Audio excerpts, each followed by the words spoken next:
Are you 62, single, with about $1 million saved for retirement? Well, in this video, we're gonna walk through a case study of this exact example. And this is a real life person that I'm gonna be showing you here, but I've changed his name to keep his privacy intact. So for the sake of this video, I've named him Tim, but one of his biggest questions is, I've got a mortgage and I'm curious, should I pay this all off at once or should I just continue paying the monthly payments? Also, we're gonna be looking at, hey, when should I take Social Security? What about my investment allocation? Should I make any changes there? And we're gonna walk through really quickly how I like to think about changing investment allocations based on the bucket strategy that I so often refer to. So with that said, my name is Jacob Duke. I'm a certified financial planner and I enjoy helping you through videos like this. Also have a podcast that you can go check out called Retirement Answers. So be sure to go listen to that if you might find it helpful.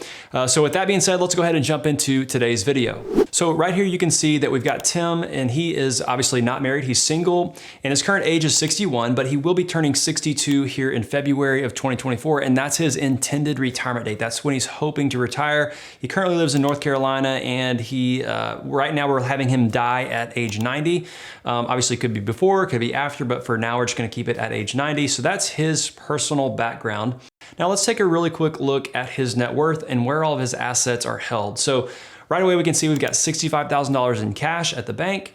Between his different investment accounts for retirement savings, he's got about $950,000 total, mixed between a brokerage account, his 401k, and his Roth 401k. And then also he's got a primary residence worth $475,000, and he still owes $125,000 on the mortgage for that account. So one of the primary questions he has is, hey, Jacob, should I pay off that $125,000 right now today so that I can go into retirement without any debt? And we're going to talk through that here in a second. But that's where his assets are made up. Now, for his investment allocation, I want to make sure I pointed out really quickly that all of his accounts, he mentioned that his investment account, his 401k and his Roth 401k are invested a 60-40 mix between stocks and bonds. So we're going to talk through, hey, should that be changed at all here in a little bit? So that's where his investment assets are and things like that. So now for his goals. He's obviously wanting to retire here at 62. So I've got his retirement age being 62, which will be February 2024. For his monthly expenses,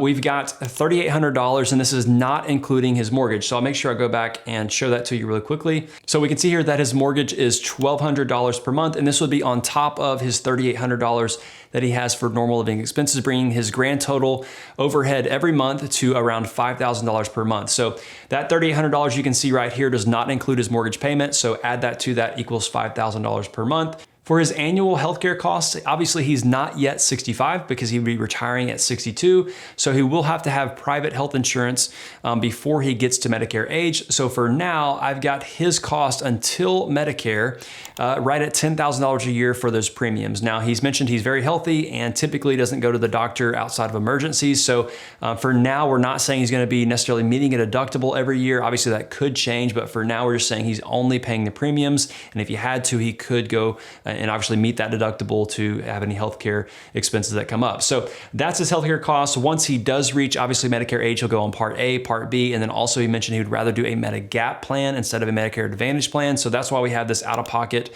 factored in there for after he turns 65. That will be covering the premiums for his Medicare, his Medigap plan, so his Medicare supplement plan. For now, I'm saying that he's not gonna have any long-term care costs. I can change this here in a little bit to maybe the last year of the plan or something like that. But for now, we're saying there's no long-term care costs. But if there were, it would be about $108,000 per month. That's the current nursing home average. Since he is single, he would not be able to have somebody take care of him. And so he would have to go into some sort of facility. So for now, we're not going to necessarily factor that in. Right now, he's making around $135,000. And once he obviously stops working, that will go away. And for Social Security, at his full retirement age, he's expected to get around $2,800, which would be $67,000 for him. And so that is his expected benefit at full retirement age. For now, we're going to say that he's going to wait to take his benefits at 67 instead of taking them early. We will adjust and kind of tweak this a little bit to see, hey, are there any benefits to either taking it early or delaying it at all? Also, he mentioned he has an older job that he had that he has a small pension from, or he will have a small pension. It'll be about $5,400 per year, and that will kick in at age 65. So that's where he stands currently. Now for his expenses, he's obviously spending $3,800 a month, so that's what it will continue there in retirement. So that's his situation. Now let's take a look at a few different things and see, hey, where do we stand currently with our overall percentage, I guess, chance of success running through the Monte Carlo simulation. So right now we see we have about a 75% chance, and that's based on all the assumptions that we've already put in place. So his asset allocation is 60-40. His Social Security will be taken at 67. He's saying he needs $3,800 a month on top of the mortgage payment that's factored in as well. And so right here we can see for his monthly kind of expenses and cash flow numbers, once he stops working here at 62, he would have a partial year's salary because he would actually stop at the end of February after he turns 62. So he will earn a couple months income here in 2024, but he has no IRA plan distributions currently and no other inflows from perhaps pensions or Social Security. Those will not turn on until later here at 67 for his Social Security, but obviously at 65, he would have that pension begin at $5,400 per year.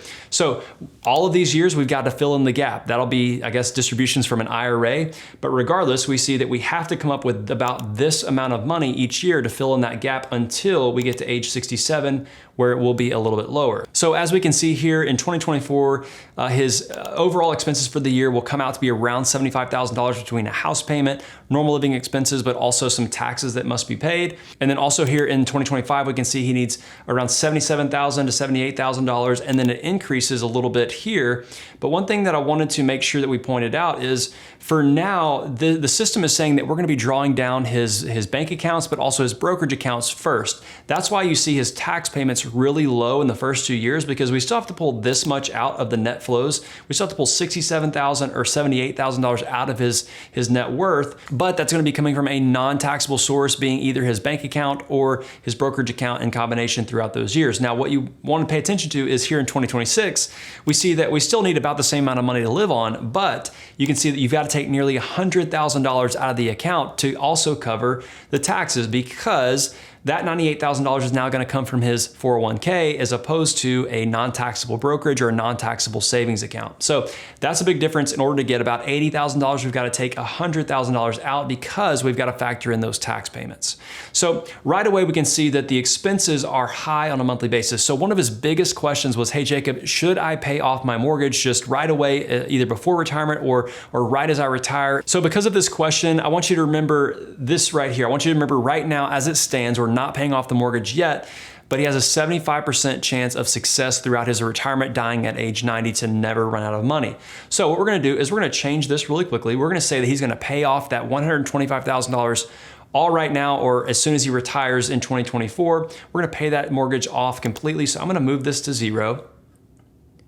Now, what are we gonna use to actually pay that off? We've got to subtract that out of his net worth now. So I was gonna say, hey, Tim, what if we just take $30,000 from your bank account? So that leaves $35,000 left over, because that was kind of his number to feel comfortable in terms of meeting expenses or just have an emergency fund readily available. So we lowered that by $30,000. Now, also I mentioned, hey, you can take some of the money that you need to pay off that mortgage from your 401k, but let's say we took it all from the brokerage account, which there will be some small capital gains here, but we're gonna take all of that $55,000 out and we're gonna move that to 0. So that puts us at $110,000, but we need around $125,000. So when we do that, I'm gonna say, hey, let's take the last $20,000 we need after taxes. It would be about $15,000. But let's take that from the 401k. So we're gonna move that down to $800,000. And we're gonna leave his Roth IRA completely alone. I know we could take it from there to have some tax-free income, but for now, I want that to be used later in life if possible, once RMDs kick in, if we need any extra money. So we're gonna move this down from $820,000 to $800,000. And what this has done, we've now paid off the mortgage hypothetically, so we have no loan, but we've also lowered that down to say, hey, that's where we paid the mortgage off from. So remember, we had 75% probability of success originally. Now let's go ahead and take a look and see if that helped or hurt him in terms of his overall chances. Now, we see here that it helped. So it went from 75% to 82%. So that is a positive improvement. Now, what I wanted to point out here as well is the cash flows are going to change a little bit, right? Because now we don't have as much of an expense burden every single year because the mortgage is now paid off. We're no longer paying that $1,200 a month. Now we're only paying $3,800 per month, plus some additional small taxes for the state taxes in regards to property tax. So we can see that his expenses went from 70-something thousand down to 60 and so forth. And so it's gone down down quite a bit, which means in the first couple of years of his retirement, we have to come up with less money out of his portfolio. But remember, his portfolio is smaller. So in some ways it does offset, but the system is saying that, overall it does increase his chances of success. So we see right now we're still not taking Social Security yet here at 62. Right now we're taking it at 67. That pension is still going to turn on at 65. So let's see if we can change that to see, hey, does that help us at all? So we're going to change this back.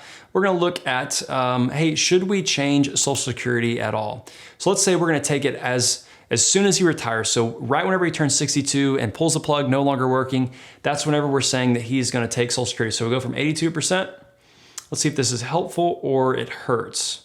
So it actually brings us back down below where we started by taking it early. And this may be for a couple of reasons, but the primary reason is going to be that his benefit is going to be that much lower for the rest of his life. So instead of at full retirement age being $2,800 is what he could get from Social Security, now if we check out the cash flows at 62, taking it 5 years earlier, we can see that it's going to be a lot less, right? Because I'm not going to do the math really quickly, but that's less than $2,800 per month. And so we can see that that's going to hurt him the rest of his life by taking it early. Essentially, it's a 30% reduction if you take it at 62. So that's the first thing is we see maybe we shouldn't take that Social Security right away because it does hurt us a lot. Now, what happens if we delay it all the way till 70? Well, I'm sure it would probably help given that he will live to 90. But for him, he said, hey, Jacob, I know I could probably make some more money on Social Security and increase that benefit if I delayed it all the way till 70, but it's just not important to me. Being a single person, I don't have necessarily anyone that's counting on me from a spousal benefit nor a survivor benefit standpoint. And I was like, you know what, you're right. So we're probably just gonna take that at 67. So one thing I did suggest to him was, what if we don't take it at 67, which is 5 years from now? What if we took it at 65? So I'm gonna say, hey, let's take that at 65. Does that help or hurt us at all, or is there any change?